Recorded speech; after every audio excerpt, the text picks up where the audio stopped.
បាទអញ្ញាតគ្រប់ជំរាបសួរពុកម៉ែបងប្អូនណាបាទពោចូលមកគ្រឿងទៀតហើយប្រភេទ Toyota Vigo បាទ Toyota Vigo នេះដែរគឺផលិតនៅឆ្នាំ2006បាទជាប្រភេទឡានលេខដៃបាទឡានលេខដៃ Capita បាទដែលមានកម្លាំងម៉ាស៊ីន 2.5 បាទពុកម៉ែបងប្អូនចាប់អារម្មណ៍ចង់បានប្រភេទ Vigo បាទជើញមើលមកបាទទីតាំងនៅភ្នំពេញនៅម្ដុំចំចៅបាទនេះចំហៀងក្រួយខាងស្ដាំបាទហើយពុកម៉ែបងប្អូនចាប់អារម្មណ៍ជើញមើលមកឲ្យពុកម៉ែបងប្អូនចង់ទិញដាច់ក៏បានចង់បងរំលោះក៏បានដែរបាទនេះចំហៀងក្រួយឆ្វេងបាទឡាននេះនៅស្អាតសាច់ដែកអីបាទតែស្រវក់កង់វារៀងស្ទើរតិចហើយស្រវក់កង់បាទតែអត់មានពុកចិត្តតែអត់មានអីទេបាទជាងខាងក្នុងបាទនេះបាទស្រោមពូកដេស្រោមពូកពណ៌ខ្មៅបាទ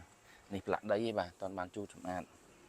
ចឹងពុកម៉ែបងប្អូនមកមើលបាទឃើញជូតស្អាតអស់ហើយបាទទុំរៀបចំហើយនៅសម្អាតthêmខុសទីទួយទៀតបាទ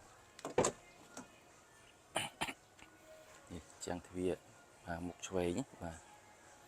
ប្រភេទលេខដៃបាទ Capita នេះហើយមីញ៉េ